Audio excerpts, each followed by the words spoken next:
Online ক্লাসে সবাইকে স্বাগতম। আমি আমিনুল ইসলাম, প্রভাষক হিসাব বিজ্ঞান, শহীদ শাহেদ হাজারী কলেজ, সাতিহাটি কালিহাতি, টাঙ্গাইল। আজকে আমি হিসাব বিজ্ঞান দ্বিতীয় পত্র থেকে ষষ্ঠ অধ্যায় আর্থিক বিবরণী বিশ্লেষণ, ফিনান্সিয়াল স্টেটমেন্ট অ্যানালাইসিস, এই অধ্যায় থেকে আলোচনা করব।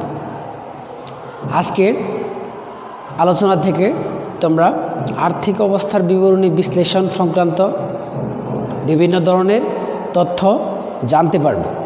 আর বোর্ড পরীক্ষায় আসে বা বোর্ড পরীক্ষায় এই অধ্যায় থেকে যে সকল অনুপাত বিশ্লেষণগুলো আসে, সেই সকল অনুপাত বিশ্লেষণগুলো আমরা আজকে লিখে দেব। তারপর আমরা জানব যে প্রথমে জানি আর্থিক বিবরণী বিশ্লেষণটা কী। আর্থিক বিবরণী বিশ্লেষণটা কী? বর্তমান বিশ্বে সকল ব্যবসা প্রতিষ্ঠানে আর্থিক বিবরণী তৈরি করা ও আর্থিক বিবরণী বিশ্লেষণ সবচেয়ে গুরুত্বপূর্ণ একটি কাজ। আর এই আর্থিক বিবরণী বিশ্লেষণের মাধ্যমে একটি প্রতিষ্ঠান তার লাভ বা প্রতিষ্ঠানের তারল্য অবস্থা, মালিকানার অবস্থা, তারপর তোমার বিভিন্ন ধরনের দায় পরিশোধ করার ক্ষমতা, এই সমস্ত অনুপাতগুলা অর্থাৎ এই আর্থিক বিবরণী বিশ্লেষণ করার মাধ্যমে এই সমস্ত তথ্যগুলো জানা যায়। আসলে আর্থিক অবস্থার বিবরণী তৈরি করার পর যদি ওই প্রতিষ্ঠান আর্থিক বিবরণী বিশ্লেষণ না করে, তাহলে ওই প্রতিষ্ঠানের সঠিক তথ্য হিসাব ব্যবহারকারীর গণের নিকট প্রেরণ করতে পারবে না। এই জন্য আর্থিক বিবরণী বিশ্লেষণ একটি গুরুত্বপূর্ণ বিষয়। আর আর্থিক বিবরণী বিশ্লেষণটা কি? আর্থিক বিবরণী বিশ্লেষণ হচ্ছে একটি প্রতিষ্ঠানের বিভিন্ন তথ্যের বা দুটি রাশির সংখ্যাত্মক অনুপাত। বিবরণী বিশ্লেষণ অর্থাৎ অনুপাত বিশ্লেষণ হচ্ছে কি, দুটি সম্পর্কযুক্ত রাশির সংখ্যাত্মক অনুপাতই হচ্ছে অনুপাত বিশ্লেষণ। প্রথমে আসি অনুপাতের শ্রেণীবিভাগ, ক্লাসিফিকেশন অফ রেশিওস।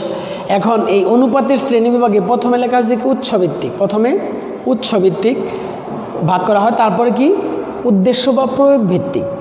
উৎসভিত্তিকে প্রথমে আমরা লিখছি কি আয় বিবরণী বিষয়। একটি প্রতিষ্ঠানে বিভিন্ন ধরনের তথ্য থাকে, আর সেই তথ্যর আলোকে সাধারণত আমাদের যেমন সম্পদ, দায়, আয়, ব্যয়, মালিকানা সত্ত্ব, এই সমস্ত তথ্য থাকে। সেই তথ্য থেকে প্রথমে লিখছি আমরা আয় বিবরণী বিষয়।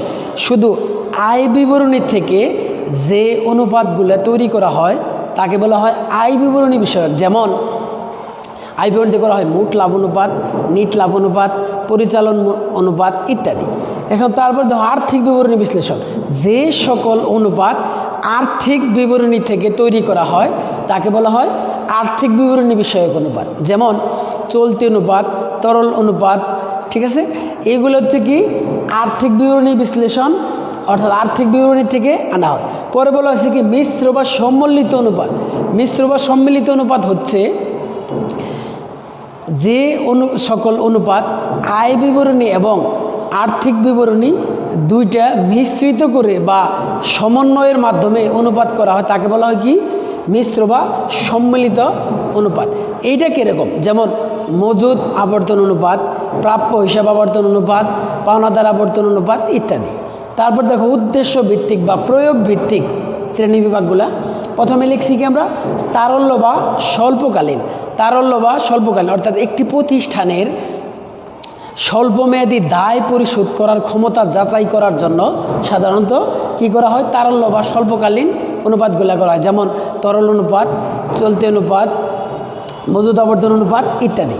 তারপর লিখছি আমরা কি মূলধন কাঠামো বা দীর্ঘকালীন স্বচ্ছতা। মূলধন কাঠামো বা দীর্ঘকালীন স্বচ্ছতা একটি প্রতিষ্ঠানের মূলধন সংক্রান্ত তথ্য বা দীর্ঘমেয়াদী স্বচ্ছতা যাচাই করার জন্য সাধারণত এই অনুপাতগুলো করা হয়। যেমন মালিকানা অনুপাত, দায় মালিকানা অনুপাত, সম্পত্তি মূলধন অনুপাত বা সম্পত্তি আবর্তন অনুপাত ইত্যাদি।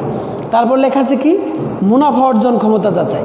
মুনাফা অর্জন ক্ষমতা যাচাইগুলো হচ্ছে একটি প্রতিষ্ঠানের নেট লাভ বা মোট লাভ কীরকম হইতেছে সেটা যাচাই করার জন্য সাধারণত কী করা হয়, মুনাফা অর্জন ক্ষমতা যাচাই অনুপাত করা হয়। এই মুনাফা অর্জন যাচাই অনুপাত করার সময় সাধারণত কী কী, সেগুলো হচ্ছে মোট লাভ অনুপাত, নেট লাভ অনুপাত, পরিচালন মুনাফা অনুপাত ইত্যাদি। তারপর আছে কি পরিচালন দক্ষতা যাচাই। পরিচালন দক্ষতা যাচাই, পরিচালন দক্ষতা যাচাই করার জন্য সাধারণত একটি প্রতিষ্ঠানের পরিচালনা কিভাবে দক্ষ না অদক্ষ বা পরিচালনার ধরন কেমন সেটা জানার জন্য সাধারণত পরিচালন দক্ষতা যাচাই অনুপাত করা হয়। আর এই পরিচালন দক্ষতা যাচাই অনুপাতগুলো হচ্ছে যেমন মজুদ আবর্তন অনুপাত, দেনাদার আবর্তন অনুপাত, পাওনাদার আবর্তন অনুপাত ইত্যাদি। এখন আমরা অনুপাতের শ্রেণীবিভাগগুলো জানলাম বিস্তারিত। এখন আমি দেখাবো পরীক্ষায় অর্থাৎ বোর্ড পরীক্ষায় যে সকল, দেখো বোর্ড পরীক্ষায় সাধারণত যে সকল অনুপাতগুলো বা যে অনুপাতগুলো আসে সেই অনুপাতগুলো বেশিরভাগ সময়ে যে অনুপাতগুলো আসে সেইগুলো আমি তোমাদের লিখে দিচ্ছি এবং তোমরা বাসায় এই অনুপাতগুলো কী করবা, সূত্রগুলো মুখস্থ করে নেবে। আর আমি প্রথমে অনুপাতগুলো লিখব, সূত্রগুলো লিখব এবং এই সূত্রগুলো সাধারণত বিগত 8-10 বছরের বোর্ডের প্রশ্ন পর্যালোচনা করে দেখা যায় এই 15টা বা 16টার থেকে সাধারণত কী হয়েছে, আর্থিক বিবরণী বিশ্লেষণ থেকে অঙ্ক আসলে এই 15-16টা সূত্র থেকে অঙ্ক এসেছে। এই জন্য আমরা এই গুরুত্বপূর্ণ এই 15-16টা আর্থিক বিবরণী বিশ্লেষণের সূত্র শিখব। গুরুত্বপূর্ণ সূত্র দেখো, গুরুত্বপূর্ণ সূত্রাবলী।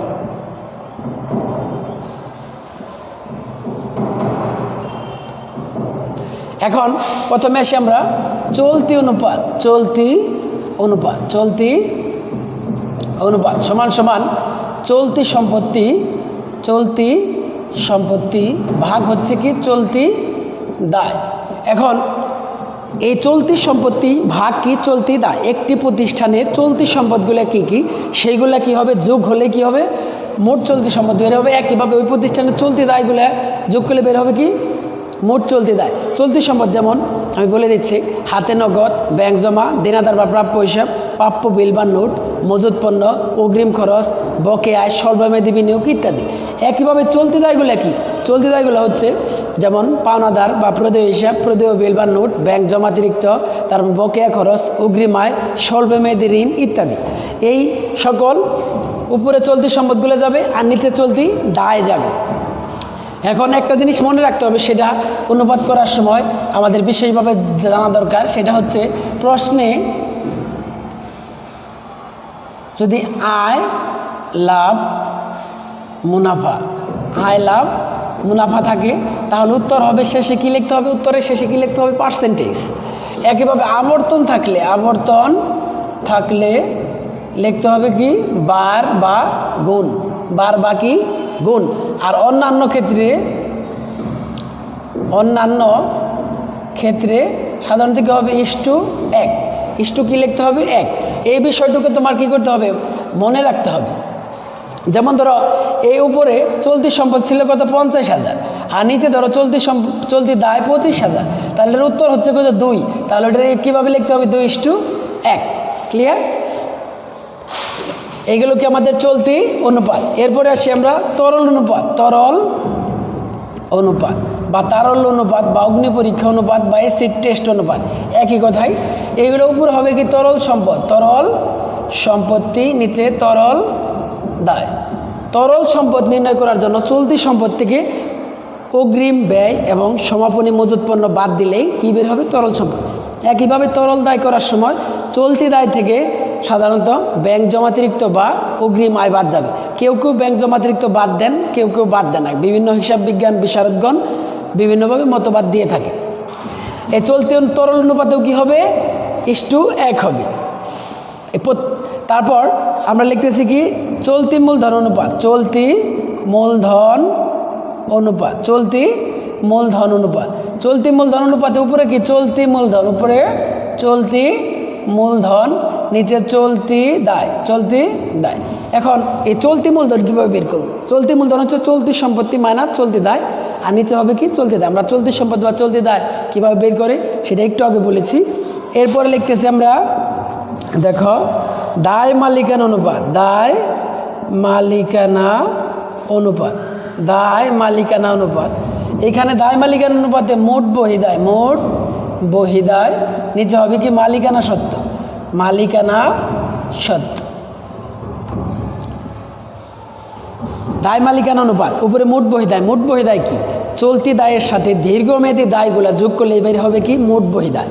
মোট বহিদায় মানে কি চলতি দায় প্লাস দীর্ঘমেয়াদী দায়। দীর্ঘমেয়াদী দায়গুলো কি যেমন ঋণপত্র, বন্ধক ঋণ, ব্যাংক ঋণ, ঠিক আছে, ডিবেঞ্চার, বন্ড ইত্যাদি।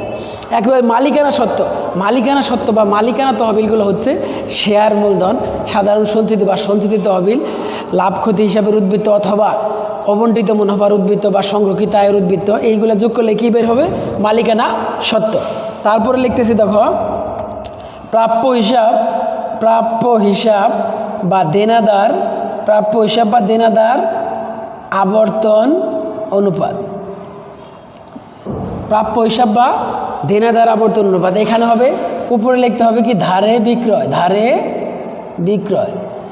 প্রশ্নে যদি ধারে বিক্রয় না থাকে বা বের করার কোনো উপায় না থাকে তাহলে কি লিখতে হবে তোমাদের বিক্রয় লিখতে হবে। কাকে নিয়ে করবো অঙ্ক বিক্রয়। আর নিচে হবে কি প্রাপ্য হিসাব বা দেনাদার প্লাস হবে কি প্রাপ্য বিল বা নোট, প্রাপ্য বিল বা নোট। এই হলো কি প্রাপ্য হিসাব আবর্তন। দেখো এখানে আবর্তন লেখা আছে, এটার উত্তরের ক্ষেত্রে কিন্তু কি হবে বার লিখতে হবে। যেমন ধরো আমি ধরে নিলাম কত আছে 1 লাখ, ধারে বিক্রয় কত আছে 1 লাখ, প্রাপ্য হিসাব আছে 20,000 এবং প্রাপ্য বিল আছে 30,000। এক্ষেত্রে 1 লাখের নিচে কত হয় 50,000, তাহলে কত হয় 2, তাহলে কি লিখতে হবে 2 বার বা 2 গুণ। ক্লিয়ার? এখন দেখো আমি আরও লিখতেছি, কয়টা লিখছি অলরেডি 5টা। আমরা 15 থেকে 16টা সূত্র শিখতে হবে আমাদের কমপক্ষে। ওই 15-16টা সূত্র শিখলে আমাদের পরীক্ষায় সাধারণত যেগুলো আসে সেগুলি থেকে কমন পড়বে ইনশাল্লাহ। এখন দেখো 6 নাম্বার লিখতেছি মজুদ আবর্তন অনুপাত, মজুদ আবর্তন অনুপাত, মজুদ আবর্তন অনুপাত। মজুদ আবর্তন অনুপাত করার সময় যেহেতু আবর্তন আছে শেষে কী লিখতে হবে বার বা গুণ। তাহলে উপরে হবে বিক্রিত পণ্যের ব্যয়, বিক্রিত পণ্যের ব্যয় অবলিক বিক্রয়। এখন প্রশ্নে যদি বিক্রিত পণ্যের ব্যয় বের করার কোনো উপায় না থাকে তাহলে সেক্ষেত্রে তোমরা কী লিখবা বিক্রয় লিখবা। ঠিক আছে? এখন বিক্রিত পণ্যের ব্যয়টা কীভাবে বের করে? বিক্রিত পণ্যের ব্যয় হচ্ছে বিক্রয় মাইনাস মোট লাভ, বিক্রয় মাইনাস মোট লাভ। আর নিচে লিখতে হবে কি গড় মজুদ, গড় মজুদ। এই গড় মজুদটা কি? গড় মজুদ হচ্ছে প্রশ্নের প্রারম্ভিক মজুদ আর সমাপনী মজুদ, এই দুইটা যোগ করলে কী বের হবে? যোগ করে 2 ভাগ দিতে হবে, সেটা হবে কি গড় মজুদ। আর যদি প্রশ্নে প্রারম্ভিক মজুদ না থাকে তাহলে সূত্রে লিখতে হবে কি শুধু সমাপনী মজুদ, সমাপনী মজুদ। ক্লিয়ার? যদি 2টা মজুদ থাকে তাহলে গড় মজুদ বের করব, আর যদি 2টা মজুদ না থাকে তাহলে কি লিখবো আমরা সমাপনী মজুদ। নাম্বার 7 প্রদেয় হিসাব আবর্তন, প্রদেয় হিসাব বা কি পাওনাদার, যেটাই বলি পাওনাদার আবর্তন অনুপাত, প্রদেয় হিসাব বা পাওনাদার আবর্তন অনুপাত। উপরে যাবে ধারে ক্রয়, ধারে ক্রয় বা ক্রয়, আর নিচে হবে প্রদেয় হিসাব প্লাস প্রদেয় নোট, প্রদেয় নোট বা বিল, যেটাই বলে প্রদেয় হিসাব বা পাওনাদার প্লাস প্রদেয় নোট বা বিল। যেহেতু আবর্তন আছে কি লিখতে হবে বার লিখতে হবে। ধারে ক্রয়, ধারে ক্রয় প্রশ্নে থাকলে ধারে ক্রয় লিখবো, আর ধারে ক্রয় না থাকলে আমরা ক্রয় লিখবো। আর নিচে প্রদেয় হিসাব প্লাস প্রদেয় নোট। প্রশ্নে যে 2টাই থাকলে 2টাই লিখবো, আর না যদি একটা থাকে একটাই লিখবো।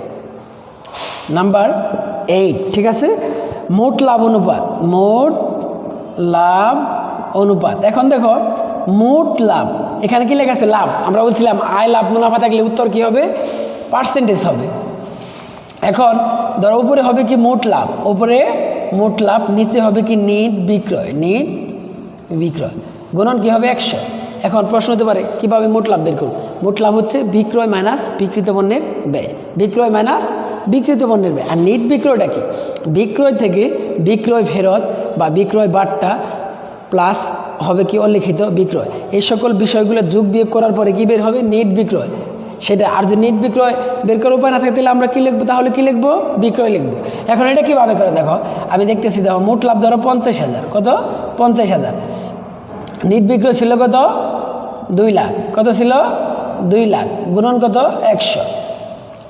এখানে আমরা কি করব, সূত্রের মাধ্যমে করলে কত পার্সেন্ট হয়,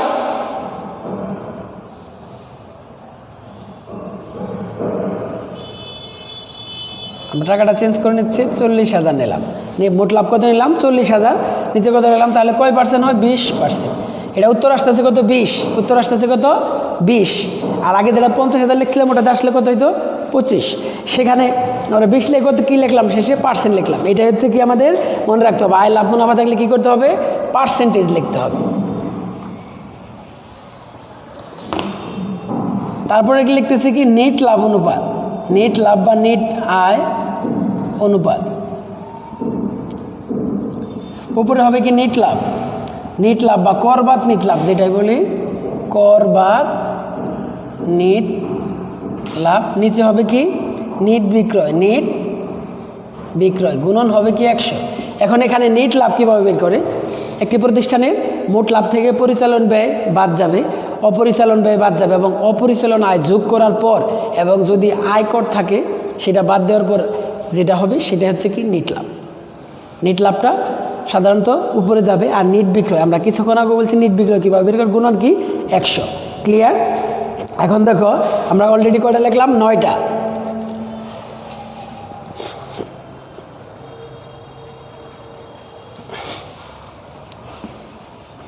নাম্বার 10, বিনিয়োজিত মূলধনের আয় অনুপাত, বিনিয়োজিত মূলধনের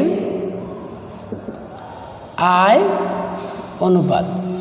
বিনিয়োজিত মূলধনের আয় আছে, আয় থাকলে আমাদের কি হবে, পার্সেন্টেজ হবে। উপরে লিখতে হবে কি নেট আয়, নেট আয়। নিচে হবে বিনিয়োজিত মূলধন, বিনিয়োজিত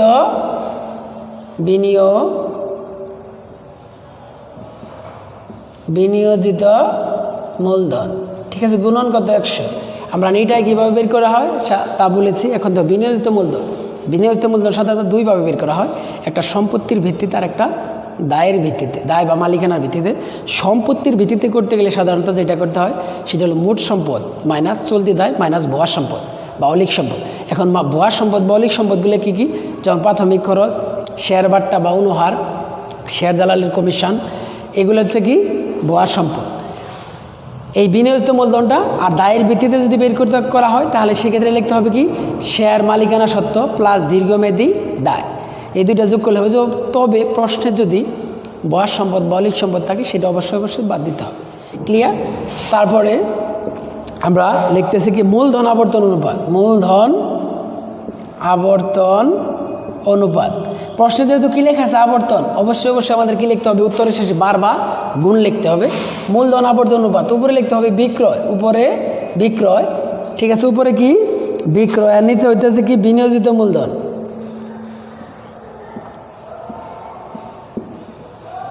নিচে হচ্ছে কি বিনিয়োজিত মূলধন।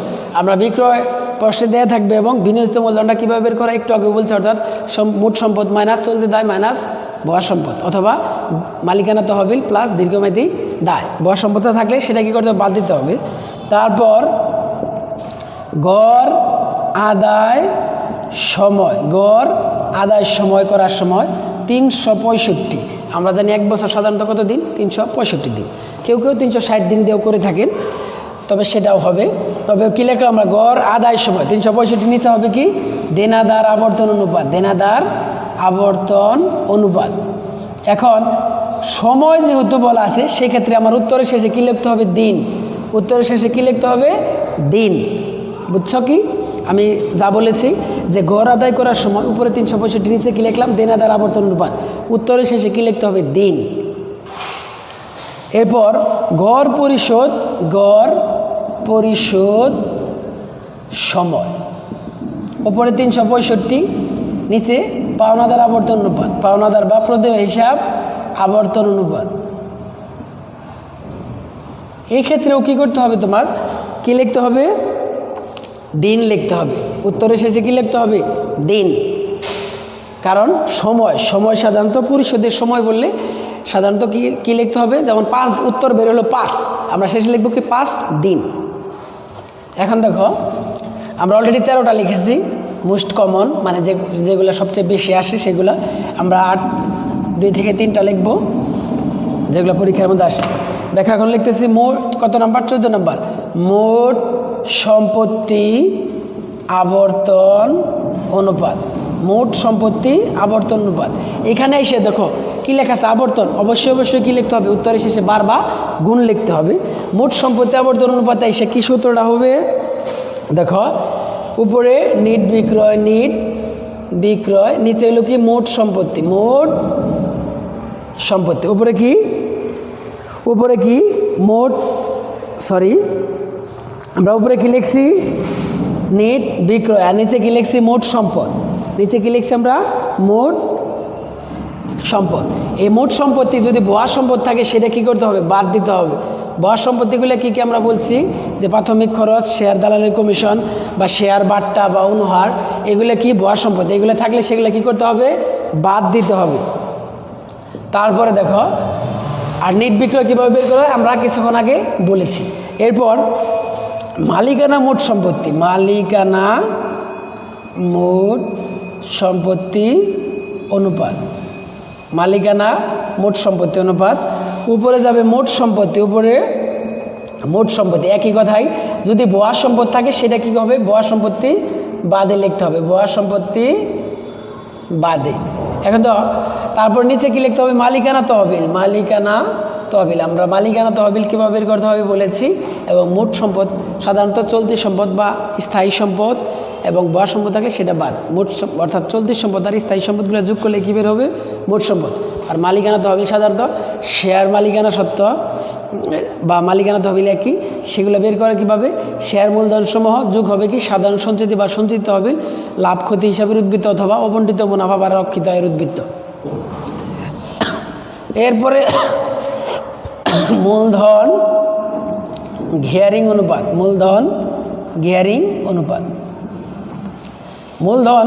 গিয়ারিং অনুপাতে উপরে স্থির খরচযুক্ত তহবিল, আর নিচে হবে মালিকানা তহবিল, নিচে হবে কি মালিকানা তহবিল। এই স্থির খরচযুক্ত তহবিল কি, সাধারণত প্রশ্নে অগ্রাধিকার শেয়ার মূলধন দেয়া থাকবে, অগ্রাধিকার শেয়ার মূলধনের সাথে দীর্ঘমেয়াদী দায় বা ঋণ যোগ করলে বের হবে কি স্থির খরচযুক্ত তহবিল। আর মালিকানা তহবিল কীভাবে বের হবে সেটা তো আমি কিছুক্ষণ আগেই বললাম। এখন এইখানে মূলধন গিয়ারিং অনুপাত কী হবে, 1:1 হবে, অর্থাৎ যে প্রশ্নে আবর্তন থাকবে সেখানে বার বা গুণ লিখতে হবে, আর আয় লাভ মুনাফা থাকলে শেষে কী লিখতে হবে, পার্সেন্টেজ লিখতে হবে। আর অন্যান্য ক্ষেত্রে সাধারণত 1:1, তবে সময় থাকলে সময়ের ক্ষেত্রে কি হবে, সময় উল্লেখ থাকলে কি হবে, দিন, সময় উল্লেখ থাকলে কি হবে, দিন। এখন আমরা এই গুরুত্বপূর্ণ 16টি আর্থিক বিবরণী বিশ্লেষণের সূত্র লিখে দিলাম। এই 16টি সূত্র আয়ত্ত করলেই ইনশাল্লাহ পরীক্ষার কমন পড়বে। আর এই প্রত্যেকটা সূত্ররই কি আছে, আদর্শ মান আছে। আদর্শ মানের সাথে তুলনা করে সাধারণত একটি প্রতিষ্ঠানের মান যাচাই করা হয় যে প্রতিষ্ঠান কীরকম পর্যায়ে আছে। আশা করি আজকের এই ক্লাসটি তোমরা ভালোভাবে দেখবে এবং এই সূত্রগুলো সবাই শিখে নেবে। সবাই ভালো থাকো, সবার সুস্বাস্থ্য ও মঙ্গল কামনা করছি। আল্লাহ হাফিজ।